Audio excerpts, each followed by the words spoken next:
یہ رہی سر file. Manager Wasim کی آواز دفتر کی بوجھل خاموشی میں گونجی تو جیسے وقت تھم گیا۔ اس کے ہاتھ میں وہ نیلے رنگ کی فائل جسے اس نے ابھی ابھی ایمان اقبال کے بیگ سے نکالا تھا۔ ایک لمحے کے لیے ایمان کو لگا جیسے اس کی سماعت نے اسے دھوکہ دیا ہے۔ اس نے ناقابل یقینیت سے پہلے فائل کو اور پھر مینیجر کے چہرے کو دیکھا۔ نہیں، یہ یہ یہاں کیسے آ سکتی ہے؟ اس کی آواز ایک کمزور سرگوشی بن کر رہ گئی تھی۔ اس نے ایک قدم پیچھے ہٹایا۔ اس کا چہرہ خوف اور حیرت سے سفید پڑ چکا تھا۔ میں نے اسے نہیں رکھا، خدا کی قسم میں نے اسے ہاتھ بھی نہیں لگایا۔ تنزیل لالشاری جو اب تک خاموشی سے یہ سارا تماشا دیکھ رہا تھا، اپنی مہنگی چمڑے کی کرسی پر بیٹھے ہوئے طنزیہ انداز میں مسکرایا۔ واہ مس ایمان اقبال، چوری بھی اور اوپر سے اتنی معصومیت! آپ کی اداکاری تو کمال کی ہے۔ یہ اداکاری نہیں ہے سر، ایمان کی آواز بلند ہوئی۔ اس کی آنکھوں میں آنسوں کی جگہ پہ ایک بے بسی بھری تڑپ تھی۔ آپ مجھ پر یقین کیوں نہیں کر رہے؟ میں ایسا کیوں کروں گی؟ پیسوں کے لیے؟ تنزیل کرسی سے اٹھا اور آہستہ آہستہ چلتا وہ اس کے سامنے آ کر کھڑا ہو گیا۔ اس کا قد ایمان کے سامنے ایک دیوار کی طرح کھڑا تھا اور اس کی آنکھوں میں برف جیسی سرد مہری تھی۔ تو میری فائلز چرا کر میرے دشمنوں کو بیچنے والی تھی تاکہ مجھے کروڑوں کا نقصان پہنچا سکو۔ یہی حقیقت ہے، یہ جھوٹ ہے، سراسر جھوٹ۔ وہ چیخی۔ آپ نے مجھے یہاں بلایا ہی کیوں تھا؟ میں تو استعفیٰ دے کر جا رہی تھی۔ اس کی بات پر تنزیل کے لبوں پر وہی زہریلی مسکراہٹ لوٹ آئی۔ بالکل، تم استعفیٰ دے کر جا رہی تھی تاکہ کسی کو تم پر شک بھی نہ ہو۔ کتنا شاندار منصوبہ تھا۔ اچانک ایمان کا دماغ ماضی میں چند گھنٹے پیچھے چلا گیا۔ جب یہ سارا طوفان شروع ہوا تھا۔ کل آپ کو میرے ساتھ کراچی چلنا ہوگا، تنزیل نے بے تاثر لہجے میں کہا۔ ایمان نے پریشانی سے فائل سے نظریں اٹھائیں۔ سر، لیکن میں شہر سے باہر نہیں جا سکتی، میری والدہ کی طبیعت ٹھیک نہیں رہتی۔ یہ میرا مسئلہ نہیں ہے، تنزیل نے اسپاٹ لہجے میں جواب دیا۔ آپ میری اسسٹنٹ ہیں اور آپ کو میرے ساتھ سفر کرنا ہوگا، یہ آپ کی جاب کا حصہ ہے۔ سر پلیز سمجھنے کی کوشش کریں، میں انہیں اکیلا نہیں چھوڑ سکتی۔ تنزیل نے قلم میز پر پٹکا۔ مس ایمان، میں کسی کی مجبوریاں سننے کا عادی نہیں۔ اگر آپ کو میرے ساتھ نہیں چلنا تو دروازہ اس طرف ہے، آپ استعفیٰ دے سکتی ہیں۔ اس کا لہجہ اتنا دو ٹوک تھا کہ ایمان کو اپنا دل ڈوبتا ہوا محسوس ہوا۔ اس کے سامنے دو راستے تھے، ایک اس کی ماں اور گھر کی ذمہ داریاں، دوسرا یہ نوکری جس پر اس کا پورا گھر چلتا تھا۔ اس نے گہرا سانس لیا اور ہمت جمع کی۔ ٹھیک ہے سر، میں استعفیٰ دے دوں گی۔ یہ کہتے ہوئے اسے لگا تھا کہ شاید تنزیل کو اپنی سختی پر افسوس ہوگا، مگر اس کے برعکس تنزیل نے اطمینان سے سر ہلایا تھا۔ بہتر ہے، مینیجر سے اپنا حساب کلیئر کروا لیں۔ تو یہ سب اس لیے تھا؟ ایمان کی آواز کانپ رہی تھی جب وہ ہال میں واپس لوٹے۔ اس کی آنکھیں صدمے سے پھیلی ہوئی تھیں۔ صرف اس لیے کہ میں نے آپ کے ساتھ جانے سے انکار کر دیا؟ آپ نے مجھ پر اتنا گھٹیا الزام لگا دیا؟ الزام؟ تنزیل ہنسا۔ مس ایمان، یہ اب الزام نہیں رہا، ثبوت تمہارے سامنے ہے، تمہارے بیگ سے برآمد ہوا ہے۔ اب تو قانون اپنا راستہ لے گا۔ قانون؟ آپ کا کیا مطلب ہے؟ مطلب یہ ہے کہ اب میں پولیس کو فون کروں گا۔ کروڑوں کی چوری کا الزام اور دشمن کمپنی کو معلومات بیچنے کا کیس۔ سوچو جب یہ خبر میڈیا میں آئے گی تو تمہاری اور تمہارے خاندان کی کتنی عزت رہ جائے گی۔ تمہاری بیمار ماں یہ صدمہ برداشت کر پائے گی؟ یہ الفاظ تیر کی طرح ایمان کے دل میں لگے۔ اس کی ماں کا خیال آتے ہی اس کی ساری ہمت جواب دے گئی۔ وہ گھٹنوں کے بل زمین پر گرنے ہی والی تھی کہ اس نے میز کا سہارا لے لیا۔ نہیں پلیز ایسا مت کیجیے گا، اس نے روتے ہوئے التجا کی۔ میرا کریئر تباہ ہو جائے گا، میرے گھر والے برباد ہو جائیں گے۔ تو پھر تمہیں یہ سب کرنے سے پہلے سوچنا چاہیے تھا نا۔ میں نے کچھ نہیں کیا، وہ ایک بار پھر چیخی۔ یہ فائل آپ نے خود رکھوائی ہے میرے بیگ میں، یہ آپ کا جال ہے، چلاؤ مت۔ تنزیل دھاڑا، آواز نیچی۔ اب تمہارے پاس صرف دو راستے ہیں، یا تو میں ابھی پولیس کو بلاؤں اور تم اپنی باقی زندگی جیل کی سلاخوں کے پیچھے گزارو، یا پھر… اس نے ایک لمحے کے لیے توقف کیا، ایمان کی بے بسی سے لطف اندوز ہوتے ہوئے۔ یا پھر تم میری بات مان لو۔ کون سی بات؟ ایمان نے سسکتے ہوئے پوچھا۔ تنزیل اس کے قریب جھکا۔ اس کی سانسیں ایمان کے چہرے سے ٹکرا رہی تھی۔ اس کی آواز اب کسی زہریلے سانپ کی پھنکار جیسی تھی۔ تمہاری سزا جیل نہیں ہے، تمہاری سزا یہ کہ تم میرے ساتھ کراچی چلو گی، بالکل ویسے ہی جیسے میں چاہتا ہوں، چپ چاپ میری اسسٹنٹ بن کر، اور جب تک میں نہ چاہوں تم واپس نہیں آؤ گی۔ ایمان کو لگا جیسے کسی نے اس کے وجود سے روح کھینچ لی ہو۔ یہ سزا نہیں تھی، یہ ذلت تھی، اس کی انا کو کچلنے کا، اس کی خودداری کو نیلام کرنے کا ایک منصوبہ تھا۔ وہ شخص اس کے انکار کا بدلہ اس کی عزت نفس کو پامال کر کے لینا چاہتا تھا۔ اس کے سامنے ایک طرف جیل کی کال کوٹری اور خاندان کی رسوائی تھی، تو دوسری طرف اس مغرور اور ظالم شخص کی غلامی۔ دونوں راستے جہنم کی طرف ہی جاتے تھے۔ بولو مس ایمان اقبال، تنزیل کی آواز میں ایک فاتحانہ گونج تھی۔ جیل کی سزا منظور ہے یا میری شرط؟ مجھے آپ کی شرط منظور۔ ایمان کی آواز میں کانچ کی کرچیاں تھیں، ٹوٹی ہوئی مگر تیز تھار۔ اس نے اپنی شکست کا اعلان تو کیا تھا مگر اس کے لفظوں میں کوئی التجا نہیں تھی۔ تنزیل کے چہرے پر ایک لمحے کی خاموشی چھا گئی۔ وہ شاید سسکیوں اور منتوں کی توقع کر رہا تھا مگر اس غیر متوقع ضبط نے اسے چونکا دیا۔ پھر اس کے لبوں پر ایک سرد فاتحانہ مسکراہٹ نمودار ہوئی۔ عقل مندانہ فیصلہ مس ایمان۔ اس نے مینیجر وسیم کی طرف دیکھا جو بت بنا کھڑا تھا۔ وسیم، فائل واپس الماری میں رکھ دو اور یہ معاملہ آج کے بعد اس دفتر میں دوبارہ نہیں کھلے گا، سمجھے؟ جی سر۔ وسیم نے جلدی سے فائل اٹھائی۔ اور تم؟ تنزیل نے دوبارہ ایمان کی طرف رخ کیا۔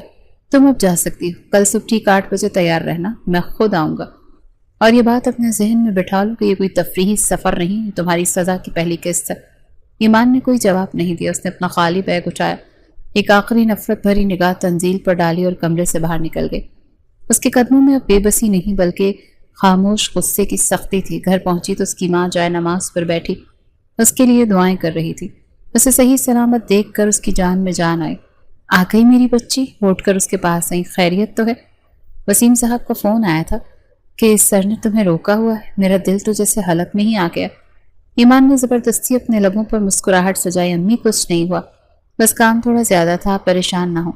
وہ ماں کے گلے لگ گئی تاکہ انہیں اس کے چہرے پر چھایا طوفان نظر نہ آئے۔ ایک ضروری بات کرنی تھی۔ ایمان نے ہمت جمع کی۔ امی، دفتر والے مجھے ایک بہت اہم پروجیکٹ پر کراچی بھیج رہے ہیں۔ کراچی؟ اس کی ماں کی آنکھوں میں فکر کی لہریں ابھری۔ لیکن بیٹا، تم نے تو صبح ہی انکار کیا تھا، اور یوں اچانک اکیلے کیسے جاؤ گی؟ اکیلی نہیں ہوں امی، ایمان نے اپنی زندگی کا سب سے مشکل جھوٹ بولا۔ سر تنزیل بھی ساتھ جا رہے ہیں، یہ میرے کریئر کے لیے بہت اچھا موقع ہے۔ بس 2 دن کی بات ہے، آپ بس میرے لیے دعا کیجیے گا اور اپنی دوائیں وقت پر لیتی رہیے گا۔ اس نے ماں کو تو جیسے تیسے قائل کر لیا مگر اس کا اپنا ضمیر اسے ملامت کر رہا تھا۔ وہ رات اس نے جاگ کر گزاری، ہر آہٹ پر اسے لگتا جیسے اس کا جھوٹ پکڑا گیا ہو۔ اگلی صبح ٹھیک 8 بجے ایک چمکتی ہوئی سیاہ مرسڈیز اس کی گلی کے کونے پر آ کر رکی۔ ایمان نے ماں کو خداحافظ کہا اور بھاری قدموں سے گاڑی کی طرف بڑھ گئی۔ تنزیل کو ڈرائیونگ سیٹ پر تھا، اس کی آنکھوں پر سیاہ چشمہ تھا۔ ایمان چپ چاپ اگلی سیٹ پر بیٹھ گئی۔ کئی منٹ تک گاڑی میں مکمل خاموشی طاری رہی۔ تمہیں اندازہ ہے کہ تم نے کس چیز کے لیے ہاں کی ہے؟ بالآخر تنزیل نے برف جیسی خاموشی کو توڑا۔ ایمان نے کھڑکی سے باہر دیکھتے ہوئے اسپاٹ لہجے میں کہا، ایک جھوٹے الزام سے اپنے خاندان کی عزت بچانے کے لیے۔ تنزیل کے ہاتھ اسٹیئرنگ وہیل پر سخت ہو گئے۔ اسے جھوٹا الزام مت کہو، ثبوت تمہارے خلاف تھا۔ میں چاہتا تو تم اب تک حوالات میں ہوتی، تمہیں تو میرا شکر گزار ہونا چاہیے۔ یہ سن کر ایمان کا ضبط جواب دے گیا۔ وہ اس کی طرف پوری طرح مڑی، اس کی آنکھوں میں آنسو نہیں بلکہ چنگاریاں تھیں۔ شکر گزار؟ کس بات کے لیے؟ اپنی انا کی تسکین کے لیے، ایک بے گناہ لڑکی کی زندگی جہنم بنانے کے لیے؟ آپ کو کیا لگتا ہے سر، آپ نے یہ کھیل جیت لیا؟ کیا مطلب ہے تمہارا؟ تنزیل نے حیرت سے اسے دیکھا۔ مطلب یہ کہ آپ غلط ہیں، آپ نے صرف میرے قدموں میں بیڑیاں ڈالی ہیں، میری سوچ کو قید نہیں کر سکے۔ آپ مجھے سزا دے سکتے ہیں لیکن مجھے توڑ نہیں سکتے۔ اس کے اس غیر متوقع جملے پر تنزیل لاجواب ہو گیا۔ اس نے کبھی سوچا بھی نہیں تھا کہ یہ بظاہر کمزور نظر آنے والی لڑکی اتنی نڈر ہو سکتی ہے۔ باقی کا راستہ مکمل خاموشی میں کٹا۔ کراچی کے جناح انٹرنیشنل ایئرپورٹ سے نکل کر وہ سیدھا شہر کے سب سے پرتعیش ہوٹل پہنچے۔ لابی کی شان و شوقت دیکھ کر ایمان دنگ رہ گئی۔ تنزیل نے ریسپشن پر بات کی اور 2 کمروں کی چابیاں لی۔ اس نے ایک کارڈ ایمان کی طرف بڑھایا۔ کمرہ نمبر 702 یہ تمہارا ہے، 701 میرا ہے۔ کوئی ہوشیاری دکھانے کی کوشش مت کرنا، یہاں سے بھاگنا ناممکن ہے۔ ایمان نے بغیر کچھ کہے کارڈ لے لیا۔ آج شام 7 بجے تیار رہنا، تنزیل نے جاتے ہوئے کہا۔ ایک بہت اہم بزنس ڈنر پر جانا ہے، اور ہاں، اس نے رک کر ایمان کو سر سے پاؤں تک دیکھا، کچھ ڈھنگ کا پہن لینا۔ میں نہیں چاہتا کہ لوگ کہیں کہ تنزیل لاشاری کے اسسٹنٹ کسی یتیم خانے سے آئی ہے۔ یہ الفاظ کسی تیزاب کی طرح ایمان کے دل پر گرے۔ اس کے لبوں پر ایک تلخ مسکراہٹ ابھری۔ آپ فکر نہ کریں سر، آپ کی شان میں کوئی کمی نہیں آنے دوں گی، آخر میں آپ کی قیدی جو ٹھہری۔ یہ کہہ کر وہ تیزی سے اپنے کمرے کی طرف مڑ گئی۔ تنزیل لاشاری اپنی جگہ کھڑا اسے جاتا دیکھتا رہا۔ اس کے چہرے پر غصہ، حیرت اور شاید کسی انجان احساس کے ملے جلے تاثرات تھے۔ جب ایمان اپنے کمرے کا دروازہ کھول کر باہر نکلی تو تنزیل لاشاری دیوار سے ٹیک لگائے بازو سینے پر باندھے کھڑا تھا۔ اس نے ایمان کو سر سے لے کر پاؤں تک ایک تنقیدی نظر سے دیکھا۔ ایمان نے اپنے سادہ سے لباس پر ایک نظر ڈالی. وہ جانتی تھی کہ یہ لباس اس 5 اسٹار ہوٹل کے ماحول سے بالکل میل نہیں کھاتا. یہی پہن کر چلو گی؟ تنزیل کی آواز میں طنز نمایاں تھا. ایمان نے اسپاٹ لہجے میں جواب دیا. میرے پاس تو یہی ہے. آپ نے مجھے تیاری کا وقت تو نہیں دیا سر، اور نہ ہی میں آپ کے بزنس ڈنر کے لاکھوں کی شاپنگ کر سکتی ہوں. زیادہ کچھ نہیں چلنے لگی تمہاری زبان؟ نہیں سر، حقیقت بیان کر رہی ہوں. آپ مجھے سزا کے طور پر لائے ہیں، کسی فیشن شو میں شرکت کے لیے نہیں. قیدیوں کے پاس انتخاب کا حق نہیں ہوتا. اس کی غیر متوقع اور نڈر جواب پر تنزیل کے جبڑے بھیج گئے. وہ کچھ کہنے ہی والا تھا کہ پھر خاموش ہو گیا. اس نے صرف سر ہلایا اور لفٹ کی طرف بڑھ گیا. چلو دیر ہو رہی ہے. گاڑی میں بیٹھتے ہی تنزیل نے سخت لہجے میں ہدایات دینا شروع کر دی. وہاں تم صرف میری اسسٹنٹ ہو، میری اجازت کے بغیر کسی سے بات نہیں کرو گی. جتنا پوچھا جائے صرف اتنا جواب دو گی اور ہر وقت میرے ساتھ رہو گی. یہ مت بھولنا کہ تم یہاں کیوں ہو. تمہاری ایک غلطی اور آپ پولیس کو بلا لیں گے. ایمان نے اس کا جملہ مکمل کیا. مجھے یاد ہے سر، آپ کو بار بار یاد دلانے کی ضرورت نہیں. اس کی اس بے نیازی نے تنزیل کو مزید غصہ دلا دیا، مگر وہ خاموش رہا. بزنس ڈنر پر ایک پرتعیش ریسٹورنٹ کی چھت پر منعقد کیا گیا تھا، جہاں شہر کی روشنیاں ستاروں کی طرح ٹمٹما رہی تھی. ماحول میں مہنگے پرفیومز، دھیمی موسیقی اور کاروباری گفتگو کا شور گھلا ہوا تھا. ایمان اس ماحول میں خود کو بالکل اجنبی محسوس کر رہی تھی. وہ ایک خاموش سائے کی طرح تنزیل کے پیچھے چل رہی تھی. تنزیل میرے دوست، آخر تم پہنچ ہی گئے. ایک ادھیڑ عمر خوش لباس شخص نے آگے بڑھ کر تنزیل سے ہاتھ ملایا. یہ مسٹر شہریار تھے، ڈیل میں شامل دوسری کمپنی کے مالک. ہیلو شہریار، امید ہے میں نے زیادہ انتظار نہیں کروایا. تنزیل نے رسمی انداز میں جواب دیا. شہریار کی نظریں تنزیل کے پیچھے کھڑی ایمان پر پڑی. اس کی آنکھوں میں ایک مشکوک چمک ابھری. اور یہ خوبصورت خاتون، ان کا تعارف نہیں کرواؤ گے؟ یہ مس ایمان اقبال ہیں، میری پرسنل اسسٹنٹ. تنزیل کے لہجے میں ایک سرد مہری تھی. خوش آمدید مس ایمان، شہریار نے ہاتھ آگے بڑھاتے ہوئے کہا. تو ایمان نے ہچکچاتے ہوئے ہاتھ ملانے کے لیے آگے بڑھایا تھا کہ تنزیل نے بیچ میں آ کر شہریار کا دھیان اپنی طرف کر لیا. شہریار، پروجیکٹ کی تفصیلات پر بات کر لی.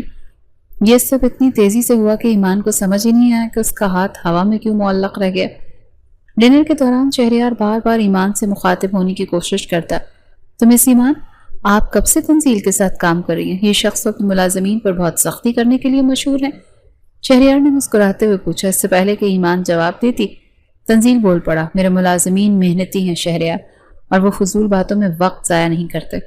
ارے میں تو بس جاننا چاہ رہا تھا، آخر آپ کی اسسٹنٹ ہیں، ان میں کچھ تو خاص ہوگا ہی. شہریار نے نظریں ایمان پر جمائے ہوئے کہا. ایمان نے خود کو سنبھالا اور دھیمے مگر پورا اعتماد لہجے میں بولی. سر، تنزیل قابلیت کو اہمیت دیتے ہیں اور میں اپنی قابلیت ثابت کرنے کی پوری کوشش کرتی ہوں. اس کے جواب پر شہریار متاثر ہوئے بغیر نہ رہ سکا، مگر تنزیل کا چہرہ مزید سخت ہو گیا. اسے لگ رہا تھا جیسے اس کی ملکیت پر کوئی اور نظریں جما رہا ہے. ایمان، جا کر میرے لیے بلیک کافی لے کر آؤ، بغیر چینی کے. تنزیل نے اچانک حکم دے دیا. لیکن سر، ویٹر، جو کہا ہے وہ کرو.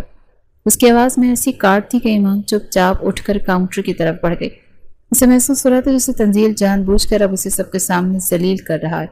جب وہ کافی لے کر واپس آئی تو تنزیل اور شہریار کے درمیان بحث گرم تھی. نہیں تنزیل، تم اس شرط پر راضی نہیں ہو سکتا، یہ سراسر نقصان کا سودا ہے. شہریار کہہ رہا تھا. مجھے مت سکھاؤ کہ میرے لیے کیا بہتر ہے. تنزیل نے جواب دیا. مس ایمان، آپ ہی سمجھائیں نا اپنے باس کو. شہریار نے ایمان کی طرف دیکھا. کاروبار ضد سے نہیں، سمجھوتے سے چلتا ہے. ایمان خاموش رہی. اس نے تنزیل کی طرف دیکھا جس کی آنکھیں شعلے اگل رہی تھی. اس سے پوچھنے کی ضرورت نہیں. تنزیل کرسی سے اٹھ کر کھڑا ہوا. یہ ڈیل یہیں ختم ہوتی ہے، ہم کل صبح ہی واپس جا رہے ہیں. چلو ایمان. وہاں موجود ہر شخص حیران رہ گیا. کروڑوں کی ڈیل کو ایک لمحے میں ٹھکرا کر وہ ایمان کا ہاتھ پکڑ کر اسے تقریباً گھسیٹتا ہوا باہر لے آیا. گاڑی میں بیٹھتی اس پر برس پڑا. تمہاری ہمت کیسی اس شخص سے اس طرح بات کرنے کی؟ میں نے تمہیں منع کیا تھا نا، میں نے صرف ان کے سوال کا جواب دیا تھا. ایمان نے بھی اونچی آواز میں کہا. اس کا صبر اب جواب دے رہا تھا. اور ویسے بھی آپ نے ڈیل کیوں منسوخ کر دی؟ اس میں میری کیا غلطی ہے؟ غلطی تمہاری نہیں، میری ہے. تنزیل نے گاڑی سٹارٹ کرتے ہوئے غصے سے کہا. مجھے تمہیں یہاں لانا ہی نہیں چاہیے تھا. اس شخص کی نظریں ٹھیک نہیں تھیں اور تم اسے حوصلہ دے رہی تھی کیا؟ ایمان کو اپنے کانوں پر یقین نہیں آیا. آپ الزام لگا رہے ہیں مجھ پر. آپ نے مجھے ایک مجرم کی طرح یہاں لا کر کھڑا کیا اور اب میرے کردار پر شک کر رہے ہیں. آپ سے زیادہ گھٹیا انسان میں نے آج تک نہیں دیکھا. تنزیل نے ایک جھٹکے سے گاڑی سڑک کے کنارے روکی اور اس کی طرف گھوما. اس کی آنکھوں میں غصے کے ساتھ ایک عجیب سی تڑپ تھی. ہاں ہوں میں گھٹیا، کیونکہ میں برداشت نہیں کر سکتا کہ کوئی تمہیں اس نظر سے دیکھے. سمجھی تم؟ یہ کہہ کر اس نے زور سے اسٹیئرنگ ویل پر ہاتھ مارا تو ایمان ساکت رہ گئی۔ یہ غصہ نہیں تھا، یہ کچھ اور تھا، یہ حسد تھا یا شاید ملکیت کا احساس۔ وہ اس شخص کے نقاب کے پیچھے چھپے ایک نئے انجان اور زیادہ خطرناک چہرے کو دیکھ رہی تھی۔ گاڑی میں موت جیسی خاموشی چھائی ہوئی تھی جسے صرف انجن کی دھیمی آواز اور تنزیل کی بے ترتیب سانسیں توڑ رہی تھی۔ اس نے اسٹیئرنگ ویل پر اپنی گرفت اتنی مضبوط کر رکھی تھی کہ اس کی انگلیوں کے جوڑ سفید پڑ رہے تھے۔ کیوں؟ ایمان نے بلاخر اس خاموشی کو توڑا۔ اس کی آواز اب بھی کانپ رہی تھی مگر اس میں ایک سوالیہ کاٹ تھی۔ تنزیل نے اس کی طرف دیکھے بغیر پوچھا، کیا کیوں؟ آپ نے وہ ڈیل کیوں ٹھکرائی؟ کروڑوں کا نقصان صرف اس لیے کہ مسٹر شہریار مجھ سے بات کر رہے تھے؟ یہ کیسی سزا ہے جس میں آپ خود کو بھی نقصان پہنچا رہے ہیں؟ تمہیں میرے کاروباری فیصلوں میں دخل دینے کا کوئی حق نہیں ہے، تنزیل نے سرد مہری سے جواب دیا۔ میں نے جو بہتر سمجھا وہ کیا۔ بہتر؟ ایمان تلخی سے ہنسی۔ آپ اسے بہتر سمجھتے ہیں یا سچ یہ ہے کہ آپ یہ برداشت نہیں کر سکے کہ آپ کا قیدی کسی اور سے بات کرے؟ یہ غصہ ڈیل کے لیے نہیں تھا، یہ میرے لیے تھا۔ آپ نے مجھے میری اوقات یاد دلانے کے لیے سب کے سامنے۔ تنزیل نے ایک جھٹکے سے گاڑی ہوٹل کی پارکنگ میں روکی اور اس کی طرف گھوما۔ اس کی آنکھوں میں غصے کے ساتھ ایک عجیب سی بے بسی تھی۔ ہاں، میں برداشت نہیں کر سکتا کہ کوئی اس شخص کو دیکھے جسے میں اپنی ذمہ داری پر یہاں لایا۔ اس کی نظریں ٹھیک نہیں تھی اور تم اسے جواب دے کر حوصلہ دے رہی تھی۔ ذمہ داری؟ ایمان نے ناقابل یقینیت سے کہا۔ آپ اسے ذمہ داری کہتے ہیں؟ سر، اسے اغوا کہتے ہیں۔ آپ نے مجھے بلیک میل کیا، مجھے میری مرضی کے خلاف یہاں رکھا ہوا ہے اور اب آپ میرے کردار پر انگلیاں اٹھا رہے ہیں۔ اپنی زبان کو لگام دو ایمان، وہ دھاڑا، ایک لفظ اور نہیں۔ نکلو گاڑی سے۔ ایمان نے غصے سے دروازہ کھولا اور باہر نکل گئی۔ وہ تیز قدموں سے لابی کی طرف بڑھ رہی تھی، تنزیل اس کے پیچھے۔ لفٹ کا سفر اذیت ناک تھا، خاموشی میں گزرا۔ اپنے کمرے کے دروازے پر پہنچ کر ایمان رک گئی۔ اب واپس کب جا رہے ہیں؟ اس نے پوچھا۔ میں تمہیں بتا دوں گا۔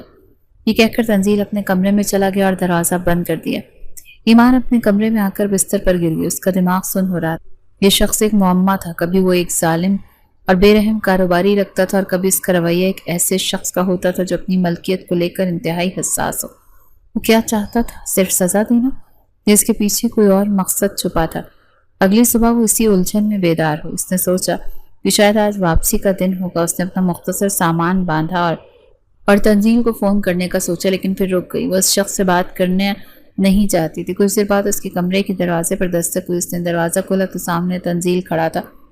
وہ تازہ دم لگ رہا تھا جیسے کل رات کو چھوا ہی نہ ہو۔ تیار ہو جاؤ، ہم باہر جا رہے ہیں، اس نے حکم دیا۔ کیا ہم ایئرپورٹ جا رہے ہیں؟ ایمان نے امید سے پوچھا۔ نہیں، اس کے جواب نے ایمان کی امید پر پانی پھیر دیا۔ ہم شاپنگ پر جا رہے ہیں۔ شاپنگ؟ ایمان نے حیرت سے کہا۔ کس لیے؟ مجھے تو کچھ نہیں خریدنا۔ تمہیں نہیں خریدنا نا، مجھے خریدوانا ہے۔ تنزیل نے اس کے سادہ لباس کی طرف اشارہ کیا۔ تمہارے کپڑے میرے معیار کے مطابق نہیں۔ آج شام ایک اور میٹنگ ہے اور میں نہیں چاہتا کہ میری اسسٹنٹ وہاں مذاق بن کر جائے۔ میں آپ کے ساتھ کہیں نہیں جا رہی۔ ایمان نے صاف انکار کر دیا۔ نہ ہی مجھے آپ کے پیسوں سے خریدے ہوئے کپڑے پہننے ہیں۔ آپ نے مجھے یہاں سزا دینے کے لیے بلایا، اپنی گڑیا بنانے کے لیے نہیں۔ تنزیل کے چہرے پر ایک خطرناک مسکراہٹ ابھری۔ وہ ایک قدم آگے بڑھا جسے ایمان کو مجبوراً پیچھے ہٹنا پڑا۔ مس ایمان، لگتا ہے تم بھول رہی ہو کہ تم یہاں کس حیثیت سے ہو۔ تمہارے پاس وہی راستے ہیں، یا تو چپ چاپ میرے ساتھ چلو اور پہنو جو میں کہوں، یا پھر میں ابھی یہاں سے ایک فون کرتا ہوں اور تمہارے گھر والے حالات سے تمہیں چھڑوانے کے لیے وکیل ڈھونڈ رہے ہیں۔ فیصلہ تمہارا ہے۔ اس کی دھمکی نے ایک بار پھر ایمان کو بے بس کر دیا تھا۔ اس کی آنکھوں میں آنسو آ گئے مگر اس نے انہیں پیتے ہوئے دیکھا۔ آپ دنیا کے سب سے گھٹیا انسان ہیں، میں کئی بار سن چکا ہوں۔ تنزیل نے بے نیازی سے کہا۔ 15 منٹ میں تمہارے پاس نیچے لابی میں انتظار کر رہا ہوں۔ وہ ایک مہنگے ڈیزائنر بوتیک پر رکے۔ ایمان نے اندر قدم رکھتے ہوئے خود کو انتہائی بے وقت محسوس کیا۔ ہر طرف مہنگے اور چمکدار لباس تھے اور وہ اپنے معمولی حلیے میں جیسے کوئی بھکاری لگ رہی تھی۔ میڈم کے لیے کچھ بہترین فارمل ڈریسز دکھائیے، تنزیل نے سیلز گرل سے کہا۔ میں کچھ نہیں لوں گی، ایمان نے دانت پیستے ہوئے کہا۔ تنزیل نے اسے نظر انداز کر دیا۔ نیلے یا سبز رنگ میں کچھ دکھائیے۔ ایمان حیران رہ گئی۔ جس کی پسندیدہ رنگ تھے، کیا یہ محض ایک اتفاق تھا یا وہ اس کے بارے میں اتنا کچھ جانتا تھا؟ سیلز گرل کئی لباس لے آئی، ایک سے بڑھ کر ایک خوبصورت تھا۔ یہ والا ٹرائی کرو، تنزیل نے ایک گہرے نیلے رنگ کے خوبصورت لباس کی طرف اشارہ کیا۔ میں نے کہا نا میں نہیں پہنوں گی۔ تنزیل اس کے بالکل قریب آیا اور اتنی دھیمی آواز میں بولا کہ صرف وہی سن سکے۔ اس ڈرامے کو بند کرو ایمان، تم یہ لباس یا تو یوں یہاں ٹرائی روم میں پہنو گی یا پھر میں تمہیں زبردستی پہناؤں گا، اور یقین کرو دوسرا آپشن تمہیں بالکل پسند نہیں آئے گا۔ اس کی آواز میں چھپی دھمکی اور اس کی قربت نے ایمان کے جسم میں ایک سنسنی دوڑا دی۔ اس نے نفرت سے لباس اس کے ہاتھ سے چھینا اور ٹرائل روم کی جانب بڑھ گیا۔ ٹرائل روم کا پردہ ایمان کے لیے جیسے اس کی بے بسی کا کفن بن گیا تھا۔ اس نے آئینے میں اپنے عکس کو دیکھا۔ گہرے نیلے رنگ کا وہ لباس بلا شبہ بہت خوبصورت تھا۔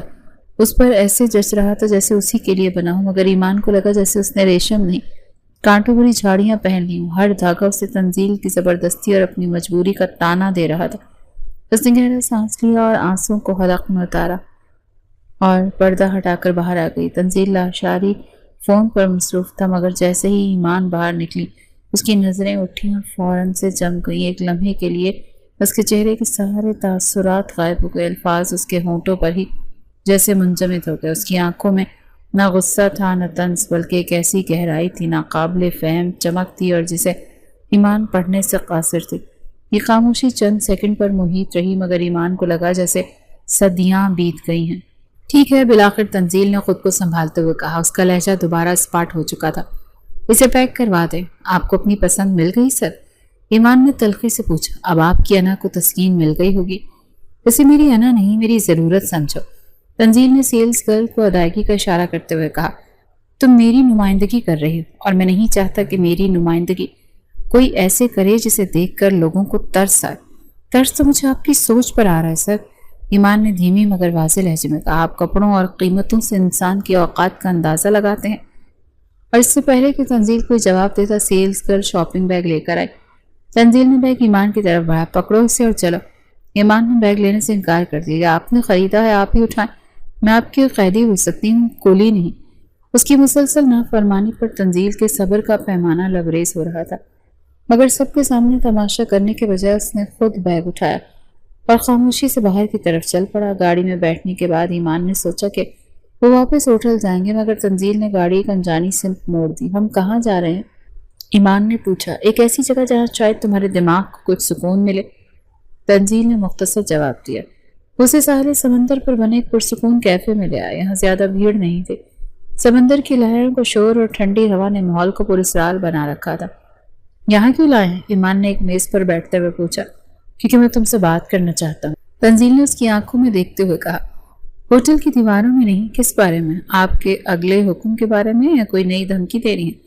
تنزیل نے اس کے طنز کو نظر انداز کر دیا۔ میں جانتا تھا کہ تم نے میرے والد کی نوکری کی پیشکش قبول کیوں کی تھی، جبکہ تم جانتی تھی کہ میں تمہیں رکھنا نہیں چاہتا۔ یہ سوال اتنا غیر متوقع تھا کہ ایمان ایک لمحے کے لیے گڑبڑا گئی۔ کیونکہ مجھے نوکری کی ضرورت تھی، میری ماں بیمار ہے، میرے بہن بھائی، آپ یہ سب نہیں سمجھیں گے۔ میں سمجھتا ہوں، تنزیل نے دھیمے لہجے میں کہا۔ میں سب کچھ سمجھتا ہوں اور میں یہ بھی جانتا ہوں کہ تمہارے والد کا انتقال کیسے ہوا اور تم پر کتنی ذمہ داریاں ہیں۔ یہ سن کر ایمان کو شدید جھٹکا لگا۔ اس کا چہرہ فک ہو گیا۔ آپ یہ سب کیسے جانتے ہیں؟ میں تزئین لاشاری ہوں اور میں کسی کو اپنی اسسٹنٹ رکھنے سے پہلے اس کی 7 نسلوں کے بارے میں جان لیتا ہوں۔ اس کے لہجے میں غرور لوٹ آیا۔ میں پہلے دن سے جانتا تھا کہ تم مجبور ہو، تو پھر؟ ایمان کی آواز بھرا گئی۔ سب کچھ جانتے ہوئے بھی آپ نے میرے ساتھ یہ سب کچھ کیا۔ آپ جانتے ہی یہ نوکری میری زندگی ہے، پھر بھی آپ نے مجھے بلیک میل کیا، میری مجبوری کا فائدہ اٹھایا۔ تنزیل کچھ دیر خاموش سمندر کو دیکھتا رہا اور پھر اس نے ایک ایسی بات کہی جس نے ایمان کو مزید الجھا دیا۔ کیونکہ تمہاری مجبوری تمہاری طاقت بن رہی ہے، تم چک نہیں رہی۔ تم نے میرے سامنے نہ کہا تھا، اور تنزیل لاشاری اپنی زندگی میں نہ سننے کا عادی نہیں، خاص کر اس چیز کے لیے جسے وہ حاصل کرنا چاہتا۔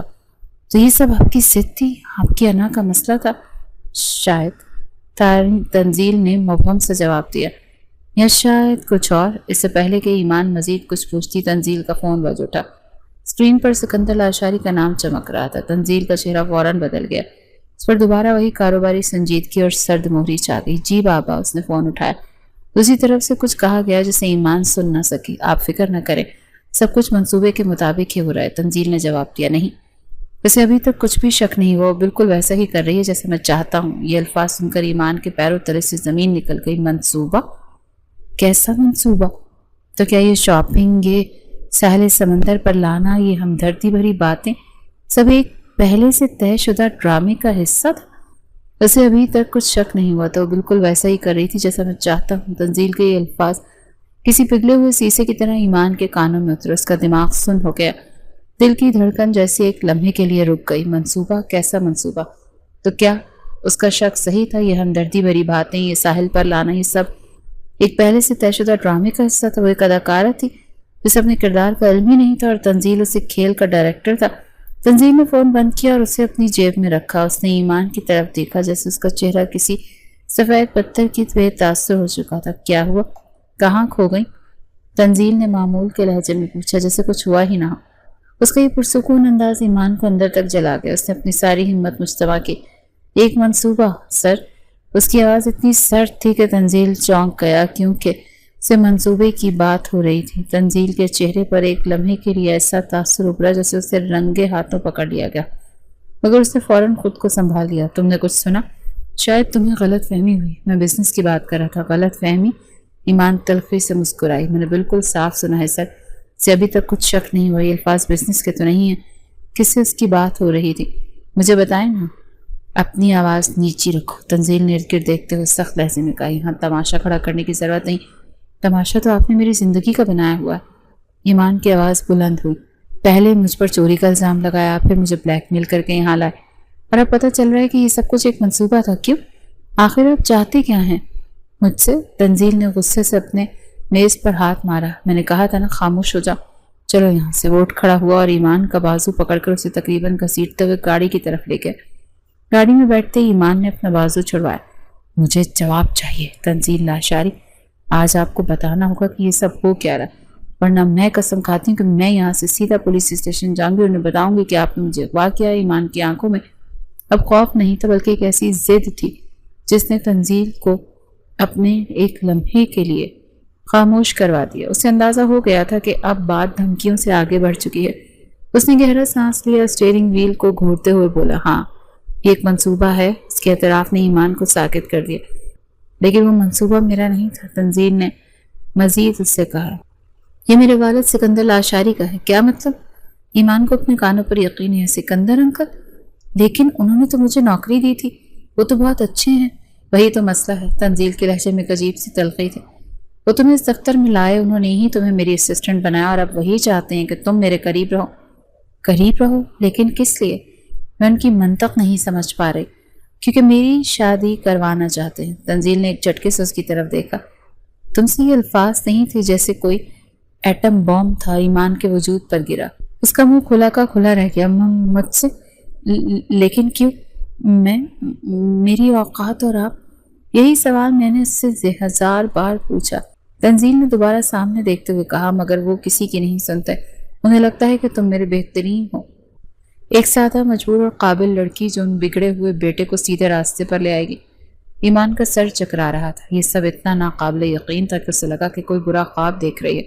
تو چوری کا الزام، کراچی لانا، یہ سب اس لیے تھا کہ آپ کے والد کو میرے ساتھ دیکھنا چاہتے ہیں آپ کو، اور آپ ان کے کہنے پر یہ سب کرتے رہے؟ میرے پاس کوئی اور راستہ نہیں تھا، تنزیل نے بے بسی سے کہا۔ اگر میں ان کی بات نہ مانتا تو وہ بزنس سے میرا حصہ ختم کر دیتے۔ تم انہیں نہیں جانتی، وہ جو چاہتے ہیں وہ حاصل کر لیتے ہیں، کر کے رہتے ہیں۔ ایمان خاموشی سے اسے دیکھتی رہی۔ تو یہ تھا سارا کھیل؟ وہ تو صرف ایک مہرہ تھی جیسے باپ اور بیٹے اپنی شطرنج کی بساط پر اپنی مرضی سے چلا رہے تھے۔ ایک اپنی بہو بنانا چاہتا تھا اور دوسرا اپنی جائیداد بچانے کے لیے اس کی زندگی سے کھیل رہا تھا۔ تو آج شام کی میٹنگ کا کیا؟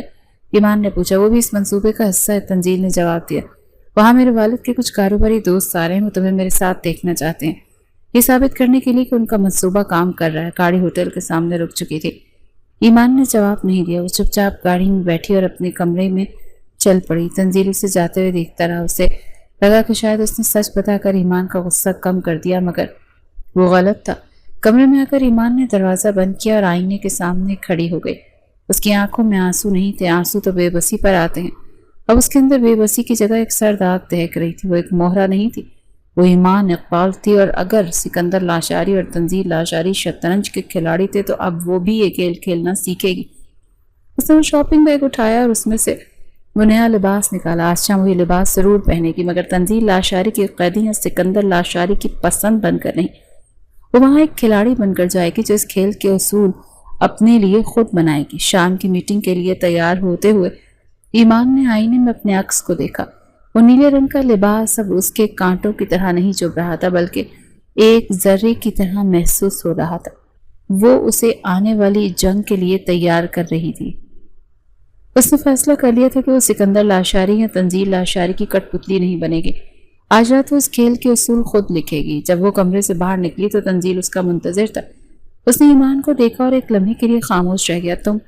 تم اچھی لگ رہی، اس کے منہ سے بے اختیار نکلا، مگر فوراً اس نے لہجہ سخت کر لیا۔ چلو دیر ہو رہی ہے، اور یاد رکھنا وہاں صرف وہی کرنا جو میں کہوں۔ فکر نہ کریں سر، ایمان نے پرسکون مسکراہٹ کے ساتھ جواب دیا۔ میں آپ کو مایوس نہیں کروں گی، آخر آپ کے والد کا منصوبہ جو کامیاب کرنا ہے۔ اس کے طنز اور تنزیل کے چہرے کا رنگ بدل گیا، مگر وہ کچھ کہے بغیر آگے بڑھ گیا۔ میٹنگ ایک اعلیٰ درجے کے ریسٹورانٹ میں تھی اور وہاں تنزیل کے والد کے چند قریبی دوست اور کاروباری شراکت دار موجود تھے۔ سب نے تنزیل کے ساتھ ایمان کو دیکھ کر معنی خیز نظروں کا تبادلہ کیا۔ جیسے ایمان نے بخوبی محسوس کیا اور تنزیل، آخرکار تم نے اپنے والد کی بات مان لی، ایک بزرگ شخص مسٹر فاروقی نے مسکراتے ہوئے کہا۔ بہت خوبصورت اور قابل لڑکی کا انتخاب کیا ہے سکندر نے۔ شکریہ انکل، تنزیل نے رسمی جواب دیا۔ یہ مس ایمان ہے، میری اسسٹنٹ۔ صرف اسسٹنٹ؟ مسٹر فاروقی نے چیڑا۔ ہمیں تو خبریں اور بھی ملی ہیں۔ اس سے پہلے کہ تنزیل کوئی جواب خود بول پڑی۔ جی انکل، فی الحال تو میں سر کی اسسٹنٹ ہی ہوں، لیکن میں سر تنزیل سے بہت کچھ سیکھ رہی ہوں، خاص طور پر یہ کہ کاروبار میں جذبات کی کوئی جگہ نہیں ہوتی، صرف منافع ہی دیکھا جاتا ہے۔ اس کے اس غیر متوقع اور دوہرے معنی والے جملے پر محفل میں ایک لمحے کو خاموشی چھا گئی۔ تنزیل نے اسے گھور کر دیکھا، مگر وہ اطمینان سے مسکرا رہی تھی۔ بات چیت ایک نئے پروجیکٹ کی طرف بڑھ گئی جس میں کچھ مسائل تھے۔ اس پروجیکٹ میں رسک بہت زیادہ تھا۔ تنزیل، ایک اور شخص نے کہا، مجھے نہیں لگتا کہ ہمیں اس میں سرمایہ کاری کرنی چاہیے۔ مجھے آپ سے اتفاق کرتی ہوں انکل، ایمان نے اچانک گفتگو میں حصہ لیا۔ سب حیرت سے اسے دیکھنے لگے، لیکن اگر ہم اس کے رسک فیکٹر کو ایک مختلف زاویے سے دیکھیں تو یہی ہماری سب سے بڑی طاقت بن سکتا ہے۔ وہ کیسے بیٹا؟ مسٹر فاروقی نے دلچسپی سے پوچھا۔ پھر اگلے 15 منٹ تک ایمان نے جس اعتماد اور قابلیت سے اس پروجیکٹ کا تجزیہ کیا، وہاں بیٹھا ہر شخص دنگ رہ گیا۔ اس نے نہ صرف مسائل کی نشاندہی کی بلکہ اس کا قابل عمل حل بھی پیش کیا۔ وہ تنزیل کی قیدی اور سکندر کی پسند نہیں لگ رہی تھی، بلکہ اس کا ذہن اور خود اعتماد بزنس وومن لگ رہی تھی۔ تنزیل خاموشی سے اسے دیکھ رہا تھا۔ اس کے چہرے پر غصے، حیرت اور نہ چاہتے ہوئے بھی تعریف کے اثرات تھے۔ یہ وہ لڑکی نہیں تھی جسے وہ توڑنے کے لیے لایا تھا، یہ تو اس سے اپنے ہی کھیل میں اسے مات دے رہی تھی۔ کم مال ہے۔ مسٹر فاروقی نے تالیاں بجائیں۔ تنزیل، تم بہت خوش قسمت ہو کہ تمہیں ایسے قابل اسسٹنٹ ملے، بلکہ میں تو کہوں گا کہ یہ لڑکی اسسٹنٹ نہیں، پارٹنر بننے کے لائق ہے۔ یہ سن کر تنزیل کے چہرے پر تناؤ کی لہر دوڑ گئی۔ شکریہ انکل، اس نے ایمان نے مسکراتے ہوئے کہا اور پھر تنزیل کی طرف دیکھا۔ لیکن یہ سب تو میں نے سر سے ہی سیکھا ہے۔ آخر ڈائریکٹر جتنا قابل ہو، اداکار اتنی ہی اچھی اداکاری کرتا ہے نا سر؟ اس کے آخری جملے نے تنزیل کو لاجواب کر دیا۔ وہ جان گئی تھی کہ وہ صرف ایک مہرہ نہیں بلکہ ایک کھلاڑی۔ ہوٹل واپسی کا سفر طوفانی خاموشی سے گزرا۔ یہ سب کیا تھا؟ بالآخر تنزیل نے ضبط کے بندھن توڑتے ہوئے پوچھا۔ کیا کیا میں نے؟ ایمان نے معصومیت سے جواب دیا۔ میں نے تو صرف آپ کی مدد کی ہے، آپ کے دوستوں کو آپ کے پروجیکٹ کے قابل کیا ہے۔ آپ خوش نہیں ہیں؟ ڈرامہ بند کرو ایمان، وہ دھاڑا۔ تم اچھی طرح سے جانتی ہو کہ میں کس بارے میں بات کر رہا ہوں۔ تم نے وہاں خود کو کیا ثابت کرنے کی کوشش کی؟ وہی جو میں ہوں، ایک قابل اور محنتی لڑکی۔ ایمان کا لہجہ پورا اعتماد تھا۔ آپ کو کیا لگا تھا آپ مجھ پر چوری کا الزام لگا کر بلیک میل کر کے میری شخصیت کو بھی قفل لگا دیں گے؟ نہیں سر، میں آپ کے والد کے منصوبے کا حصہ بننے کو تیار ہوں، مگر اپنی شرطوں پر۔ میں ایک بے جان کٹ پتلی نہیں بنوں گی۔ تمہاری شرطیں؟ تنزیل نے طنزیہ انداز میں ہنستے ہوئے کہا۔ تمہاری اوقات ہے شرطیں رکھنے کی؟ اب بن گئی ہے، ایمان نے سکون سے جواب دیا۔ آپ کے دوستوں کی نظر میں ایک قابل لڑکی ہوں اور آپ کے والد بھی یہی چاہتے ہیں۔ اگر آپ نے میرے ساتھ کوئی زبردستی کی تو میں سب کو سچ بتا دوں گی، پھر دیکھتے ہیں کس کا منصوبہ ناکام ہوتا ہے۔ تنزیل کے پاس اس کی باتوں کا کوئی جواب نہیں تھا۔ وہ پہلی بار زندگی میں کسی کے سامنے خود کو اتنا بے بس محسوس کر رہا تھا۔ اچانک بادل گرجنے لگے اور تیز بارش شروع ہو گئی۔ چند ہی لمحوں میں سڑکیں پانی سے بھر گئیں۔ ماحول میں ایک عجیب سی اداسی اور تناؤ کھل گیا تھا۔ اسی لمحے گاڑی نے ایک جھٹکا کھایا اور بند ہو گئی۔ اب کیا ہوگا اس سے؟ تنزیل نے غصے سے اسٹیئرنگ پر ہاتھ مارا۔ اس نے گاڑی دوبارہ اسٹارٹ کرنے کی کوشش کی لیکن وہ ناکام رہا۔ لگتا ہے قدرت بھی آپ کے منصوبے کے خلاف، ایمان نے دھیرے لہجے میں کہا۔ تنزیل اسے گھور کر دیکھا اور کچھ کہے بغیر دروازہ کھول کر بارش میں اتر گیا۔ وہ بونٹ کھول کر انجن دیکھنے لگا، مگر تیز بارش میں اسے کچھ سمجھ نہیں آ رہا تھا۔ چند ہی منٹوں میں وہ پوری طرح بھیگ چکا تھا۔ ایمان گاڑی میں بیٹھی اسے دیکھ رہی تھی۔ اس کا سارا غصہ، ساری نفرت نہ جانے کہاں غائب ہو رہے تھے۔ اس شخص کی بے بسی دیکھ کر اسے پہلی بار اس پر ترس آیا۔ وہ بھی گاڑی سے باہر نکل آئی۔ آپ اندر آ جائیں، ٹھنڈ لگ جائے گی، اس کے قریب آ کر بولی۔ بارش کے پانی سے اس کے بال اور کپڑے بھیگ چکے تھے۔ تم باہر کیوں آئی؟ جاؤ اندر بیٹھو، تنزیل نے جھنجھلا کر کہا۔ اچانک اس کی نظر ایمان کے بھیگے ہوئے وجود پر پڑی۔ بارش کے قطرے اس کے چہرے سے پھسل رہے تھے اور سادہ سے لباس میں وہ تنزیل اس لمحے دنیا کی سب سے حسین لڑکی لگی تھی۔ وہ ایک یکٹک اسے دیکھتا رہ گیا۔ مس ایمان، آپ، وہ کچھ کہتے کہتے رک گیا۔ اسی وقت ایک تیز ہوا کا جھونکا آیا اور ایمان سردی سے کانپ گئی۔ یہ دیکھ کر تنزیل نے بغیر سوچے سمجھے اپنا کوٹ اتارا اور اس کے کاندھوں پر ڈال دیا۔ اسے پہن لو، اس کی آواز میں حکم نہیں بلکہ ایک انجانی فکر تھی۔ ایمان ہکا بکا رہ کہ یہ وہی شخص تھا جو چند لمحے پہلے اسے اس کی اوقات یاد دلا رہا تھا۔ اس کے سمل نے ایمان کے دل میں ایک عجیب سی ہلچل مچا دی۔ وہ خاموشی سے اس کا کوٹ پہنے کھڑی رہی۔ اسی لمحے بارش کی بوندیں ان کے درمیان کی نفرت کو جیسے دھو ڈالا۔ کافی دیر کی جدوجہد کے بعد گاڑی سٹارٹ ہو گئی۔ دونوں خاموشی سے گاڑی میں آ کر بیٹھ گئے۔ تنزیل نے ہیٹر آن کر دیا، مگر ماحول میں ابھی بھی ایک سرد خاموشی جمی ہوئی تھی۔ تنزیل کا کوٹ اب بھی ایمان کے کاندھوں پر تھا، جس کی مہک اور احساس اسے عجیب سے الجھن میں مبتلا کر رہے تھے۔ ایک بات پوچھوں مس ایمان؟ تنزیل نے گاڑی چلاتے ہوئے دھیمی آواز میں پوچھا۔ جی، ایمان نے مختصر جواب دیا۔ کیا تم اب بھی مجھ سے اتنی ہی نفرت کرتی ہو؟ اس کے سوال پر ایمان خاموش ہو گئی۔ وہ کیا جواب دیتی؟ نفرت تو تھی، مگر ابھی کچھ دیر پہلے اس کی فکر مندی نے اس نفرت کی دیوار میں ایک دراڑ ڈال دی تھی۔ میں جانتا ہوں میں تمہارے ساتھ بہت غلط کیا۔ تنزیل نے خود ہی بات جاری کی۔ وہ فائل میں نے خود ہی تمہارے بیگ میں رکھوائی تھی۔ یہ اعتراف سن کر ایمان کو حیرت نہیں ہوئی، مگر اس کے منہ سے سن کر اس کے دل کو ایک ٹھیس سی لگی۔ میں جانتی ہوں۔ تم جانتی ہو؟ تنزیل نے حیرت سے اسے دیکھا۔ پھر بھی تم چپ رہی؟ کیونکہ میں بے بس تھی۔ نہیں، تنزیل نے نفی میں سر ہلایا۔ تم بے بس نہیں تھی، تم مضبوط تھی۔ تم چاہتی تو اسی وقت شور مچا سکتی تھی۔ وہ ایک پل کے لیے رکا، گہرا سانس لیا، پھر بولا، میں تمہیں اپنے ساتھ لانے کے لیے کچھ بھی کر سکتا تھا ایمان، کیونکہ جب تم نے کراچی جانے سے انکار کیا تھا تو مجھے لگا جیسے میں تمہیں کھو دوں گا۔ میں تمہیں کھونا نہیں چاہتا تھا، لیکن آپ نے یہ راستہ کیوں چنا؟ ایمان کی آواز پر آ گئی۔ ایک الزام لگا کر مجھے ذلیل کر کے آپ کو ایک پل کے لیے بھی احساس نہیں ہوا کہ مجھ پر کیا گزری ہوگی؟ میں پوری رات سو نہیں سکی۔ آپ نے مجھے میری اوقات یاد دلائی تھی۔ سر، میں صرف تمہیں اپنے پاس رکھنا چاہتا تھا۔ تنزیل کی آواز میں ایک ایسی تڑپ تھی جو ایمان نے پہلے کبھی محسوس نہیں کی۔ پہلی نظر میں ہی مجھے تم سے محبت ہو گئی تھی۔ یہ سن کر ایمان ساکت رہ گئی۔ محبت؟ آپ اسے محبت کہتے ہیں؟ محبت ایسی نہیں جیتی جاتی۔ جب آپ نے جتنا چاہ رہے تھے آپ نے مجھ پر الزام لگا لیا، مجھے قید کر لیا، اس محبت میں ہی ضد کہتے ہیں۔ سر، ہر کسی کا اپنا طریقہ ہوتا ہے ایمان، تنزیل نے بے بسی سے کہا۔ میرا یہی طریقہ تھا تمہیں اپنے ساتھ رکھ کر تمہیں اپنی محبت کا احساس دلانے کا۔ میں تمہاری محبت میں جیتنا چاہتا تھا۔ گاڑی ہوٹل کے سامنے رک گئی۔ مجھے میرے گھر چھوڑ دیں، ایمان نے بغیر اس کی طرف دیکھے کہا۔ کل سے میں دفتر نہیں آؤں گی۔ لیکن کیوں ایمان؟ اب جب سب صاف ہو گیا۔ کچھ بھی صاف نہیں ہوا سر، ایمان نے دروازہ کھولتے ہوئے کہا۔ آپ کوئی اپنی کلاس کی لڑکی دیکھ لیں، اس سے شادی کر لیں۔ میرے اوپر بہت ذمہ داریاں اور میں اپنا سب کچھ چھوڑ کر ایک ایسے شخص کے ساتھ زندگی نہیں شروع کر سکتی جس نے رشتے کی بنیاد پر دھوکے اور الزام پہ رکھی ہو۔ وہ یہی کہتے ہوئے گاڑی سے نکلی اور تیزی سے ہوٹل کے اندر چلی گئی۔ تنزیل کئی لمحوں تک اسے جاتے ہوئے دیکھتا رہا۔ آج پہلی بار اسے احساس ہوا تھا کہ اس نے ایمان کو جیتنے کی کوشش میں اسے ہمیشہ کے لیے کھو دیا۔ اگلے دن تنزیل اکیلا ہی واپس لوٹا۔ اس کا دل و دماغ خالی تھا۔ ایمان نے بغیر دفتر کے اسے کاٹنے کو دوڑ رہا تھا۔ اسے اپنے والد سے صاف کہہ دیا تھا کہ بابا آپ کا منصوبہ ناکام ہو گیا، وہ چلی گئی ہے اور اب کبھی واپس نہیں آئے گی۔ سکندر لاشاری حیران ہوئی۔ کیا مطلب؟ میں نے تو سنا تھا کراچی میں سب ٹھیک تھا۔ سب بھی ٹھیک نہیں تھا۔ تنزیل پہلی بار اپنے باپ کے سامنے چیخا۔